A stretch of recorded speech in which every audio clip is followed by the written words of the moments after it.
আসসালামু আলাইকুম। সবার আগে বাছাই করা 10টি আন্তর্জাতিক খবর জানিয়ে দেব। প্রথমেই থাকছে শিরোনাম। তবে তার আগে অনুরোধ থাকবে ভিডিওটিতে একটি লাইক দিবেন।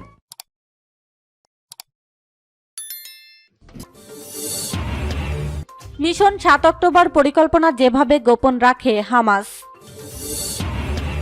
এদিকে যুক্তরাজ্যকে ইয়েমেনের পাল্টা হুঁশিয়ারি। গাজায় গণহত্যা, বিশ্ব আদালতের কাঠগড়ায় ইসরায়েল। ব্লিনকেনের সফরে গাজায় যুদ্ধবন্ধের ইঙ্গিত নেই। মার্কিন হুঁশিয়ারিতেও অনড় চীন, ফল যাবে কার পক্ষে। এবং সর্বশেষ জানিয়ে দেব, নিজ এমপিদের কাছ থেকে বড় ধাক্কা খেলেন জেলেনস্কি। শুনছিলেন সংবাদ শিরোনাম, এখন বিস্তারিত। মিশন ৭ অক্টোবর পরিকল্পনা যেভাবে গোপন রাখে হামাস। গত ৭ অক্টোবর ইসরায়েলে নজিরবিহীন হামলা চালায় গাজাভিত্তিক ফিলিস্তিনি প্রতিরোধ আন্দোলন হামাস। তারা বিপুল সংখ্যক ইসরায়েলি সৈন্যকে হত্যা করে অনেক লোককে বন্দী করে। এরপর থেকে গাজায় হামলা চালিয়ে যাচ্ছে ইসরায়েল। তাদের হামলায় ২৩,০০০-এর বেশি লোক নিহত হয়েছে। হামাসের ওই হামলার বিষয়টি সবচেয়ে দুর্ধর্ষ গোয়েন্দা সংস্থা হিসেবে পরিচিত মোসাদ বিন্দুমাত্র টের পায়নি। কিভাবে মোসাদকে জানতে না দিয়ে এমন অভিযান নিখুঁতভাবে বাস্তবায়ন করতে পারল হামাস? এ প্রশ্নের জবাব এখনও খুঁজছে ইসরায়েল সহ অন্যরা। এ নিয়ে আশারক আল আসওয়াতের বরাত দিয়ে জেরুজালেম পোস্ট একটি প্রতিবেদন প্রকাশ করেছে। এতে বলা হয়েছে যে ৭ অক্টোবরে অভিযানে খবর হামাসের ৫ নেতা জানতেন। প্রতিবেদনটিতে বলা হয়, হামাসের সশস্ত্র শাখা আল কাসাম ব্রিগেডের শীর্ষ পর্যায়ের একটি সূত্রের কাছ থেকে তারা তথ্য পেয়েছে। এতে বলা হয়, ওই অভিযানের খবর জানতেন মাত্র ৫ জন। গাজায় হামাস নেতা ইয়াহিয়া সিনোয়ার, আল কাসাম ব্রিগেডের নেতা মোহাম্মদ দেইফ, ইয়াহিয়ার ভাই মোহাম্মদ সিনোয়ারের ঘনিষ্ঠ হামাস নেতা রুহি মুস্তফা, দেইফের ঘনিষ্ঠ এবং আল কাসাম ব্রিগেডের গোয়েন্দা বিভাগের সাবেক প্রধান আয়মান নোফাল। আয়মান ১৭ আগস্ট ইসরায়েলি হামলায় নিহত হন। বিস্ময়কর ব্যাপার হলো, হামাস নেতা ইসমাইল হানিয়া, হামাসের উপপ্রধান নেতা সালে আল আরৌরি, হামাসের প্রভাবশালী নেতা মারান ইসা পর্যন্ত এ ব্যাপারে কিছু জানতেন না। ওই ঝটিকা হামলায় ১২০০-এর বেশি ইসরায়েলি নিহত হয়, আর তারা প্রায় ২৪০ জনকে বন্দী করে গাজায় নিয়ে আসে। হামাস ২২টি গ্রামে হামলা চালায়। রেইমে অবস্থিত ইসরায়েলি প্রতিরক্ষা বাহিনীর দক্ষিণাঞ্চলীয় ঘাঁটিও আক্রান্ত হয়। ওই প্রতিবেদনে বলা হয়, আল আকসা ফ্লাড অপারেশন নামে অভিহিত ওই অভিযানে হামাসের মাত্র ৭০ জন যোদ্ধা অংশ নেয়। তারা উত্তর থেকে দক্ষিণ গাজা পর্যন্ত পুরো গাজা সীমান্তে হামলাটি চালিয়েছিল। যুক্তরাজ্যকে ইয়েমেনের পাল্টা হুঁশিয়ারি। কয়েক মাস ধরে লোহিত সাগরে জাহাজে হামলা চালিয়ে আসছে ইয়েমেনের বিদ্রোহী গোষ্ঠী হুতিরা। গোষ্ঠীটির এমন পদক্ষেপের বিষয়ে বারবার সতর্ক করে আসছে যুক্তরাষ্ট্র। সবশেষ হুতিদের উপর যৌথভাবে হামলা চালিয়েছে যুক্তরাজ্য। এর জবাবে পাল্টা হুঁশিয়ারি দিয়েছে গোষ্ঠীটি। হুতিদের উপপররাষ্ট্রমন্ত্রী হুসেন আল ইজি ইয়েমেনের আল মাসিরা টিভিতে এ হুঁশিয়ারি দেন। শুক্রবার বিবিসির এক প্রতিবেদনে এ তথ্য জানানো হয়েছে। টিভি চ্যানেলটি তার বরাতে জানিয়েছে, তিনি বলেন, ইয়েমেনে আগ্রাসন চালানোর জন্য যুক্তরাজ্যকে কড়া মূল্য দিতে হবে। সংবাদ মাধ্যম এপি মার্কিন কর্মকর্তাদের বরাতে জানিয়েছে, যুক্তরাষ্ট্র এবং যুক্তরাজ্য ইয়েমেনে লজিস্টিক্যাল হাব, বিমান প্রতিরক্ষা ব্যবস্থা এবং অস্ত্র সংরক্ষণাগারগুলোকে লক্ষ্যবস্তু করেছে। দেশটির রাজধানী সানায় সংবাদ মাধ্যমটির সাংবাদিকেরা ৪টি বিস্ফোরণের শব্দ শুনেছেন, তবে তারা কোনো যুদ্ধবিমান দেখতে পায়নি।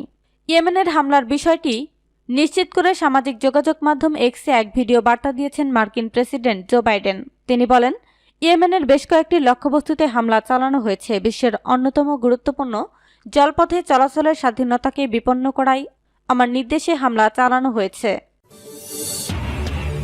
গাজায় গণহত্যা, বিশ্ব আদালতের কাঠগড়ায় ইসরায়েল। গাজা উপত্যকায় নির্বিচার হামলা চালিয়ে যাচ্ছে ইসরায়েল। ৩ মাসেরও বেশি সময় ধরে দেশটি ফিলিস্তিনের এ উপত্যকায় বিপুল সংখ্যক বেসামরিক মানুষকে হত্যা করেছে। এর মধ্যে রয়েছে উল্লেখযোগ্য সংখ্যক নারী ও শিশু। এ অবস্থায় গাজায় ইসরায়েল ১৯৪৮ সালের গণহত্যা কনভেনশন লঙ্ঘন করেছে। বিশ্ব আদালতে দক্ষিণ আফ্রিকার করা এমন অভিযোগের মুখোমুখি হয়েছে তেল আবিব। নেদারল্যান্ডসের হেগের আন্তর্জাতিক বিচার আদালতে বৃহস্পতিবার এ মামলার শুনানি শুরু হয়েছে। বিশ্ব আদালত হিসেবে পরিচিত এ বিচারালয় আজ শুক্রবার আত্মপক্ষ সমর্থন করবে ইসরায়েল। আইসিজেতে দক্ষিণ আফ্রিকার অভিযোগের বিষয়ে বৃহস্পতিবার পর্যন্ত সমর্থন জানিয়েছে ইসলামী সহযোগিতা সংস্থা, মালয়েশিয়া, তুরস্ক, জর্ডান ও বলিভিয়া।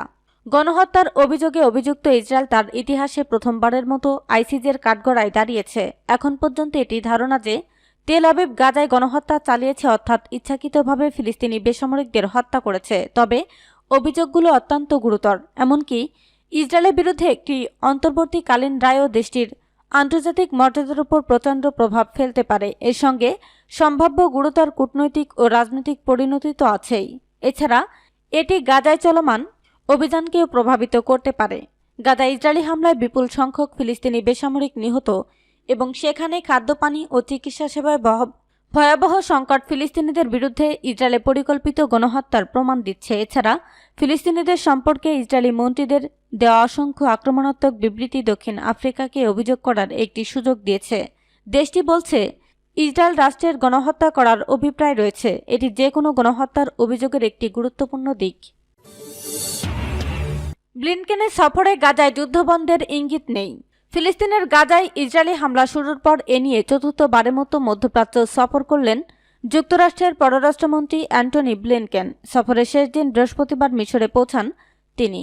তবে তার এই সফরে এ পর্যন্ত গাজায় 3 মাসের বেশি সময় ধরে চলা ইসরায়েলি হামলা বন্ধের কোনো ইঙ্গিত পাওয়া যায়নি। সমালোচকরা বলছেন, ব্লিনকেনের এ সফর অনেকটাই মুখ রক্ষার। পররাষ্ট্র নীতি বিশ্লেষকরা প্রশ্ন তুলেছেন, তার এই সফর কূটনৈতিক তৎপরতা নাকি ছিনতাই ভাবমূর্তি রক্ষার চেষ্টার অংশ। 5 জানুয়ারি তুরস্কে পৌঁছানোর মধ্য দিয়ে এ সফর শুরু করেন ব্লিনকেন। এরপর তিনি একে একে গ্রিস, জর্ডান, কাতার, সংযুক্ত আরব আমিরাত, সৌদি আরব, বাহরাইন, ইসরায়েল ও পশ্চিম তীর সফর করেন। গতকাল তিনি মিশরে পৌঁছান। গাজায় 3 মাসের বেশি সময় ধরে চলা ইসরায়েলের নির্বিচার হামলায় প্রায় 23,500 মানুষ নিহত হয়েছে। সেখানে মানবাধিকার লঙ্ঘনের বিষয়ে উদ্বেগ বাড়ছে। তাই ব্লিনকেনের এ সফরে সবার নজর ছিল ইসরায়েলের প্রতি দেশটির অব্যাহত সমর্থনের উপর। গত মঙ্গলবার তেল আবিবের সংবাদ সম্মেলনে ব্লিনকেন আবারও জানান, যুক্তরাষ্ট্রের প্রেসিডেন্ট জো বাইডেন প্রশাসন ইসরায়েলের প্রতি সমর্থন অব্যাহত রাখবে। তবে তিনি বলেন, গাজায় বেসামরিক লোকজনের হতাহতের সংখ্যা অনেক বেশি। ব্লিনকেন আরও বলেন, আমরা চাই যত দ্রুত সম্ভব এই যুদ্ধের অবসান হোক। মার্কিন হুঁশিয়ারিতেও অনড় চীন, ফল যাবে কার পক্ষে? টানটান উত্তেজনায় তাইওয়ানের আসন্ন নির্বাচন। তাইপের নির্বাচনে হস্তক্ষেপ সহ্য করা হবে না বলে বেইজিংকে হুঁশিয়ারি দিয়েছে ওয়াশিংটন। তবে তাইওয়ানের বিষয়ে কোনো আপোষ নয় বলে যুক্তরাষ্ট্রকে জানিয়েছে চীন। বিশ্লেষকদের মতে, ক্ষমতায় যেই আসুক না কেন, তাইওয়ান ইস্যুতে অনড় থাকবে ওয়াশিংটন ও বেইজিং। এতে বাড়বে দুই রাষ্ট্রের উত্তেজনা। শনিবার অনুষ্ঠিত হতে যাচ্ছে তাইওয়ানের প্রেসিডেন্ট নির্বাচন। এ ভোটের দিকে তাকিয়ে আছে যুক্তরাষ্ট্র ও চীন। কৌশলগত কারণে এই দুই দেশের কাছেই স্বায়ত্তশাসিত অঞ্চলটি খুব গুরুত্বপূর্ণ। বর্তমানে তাইওয়ান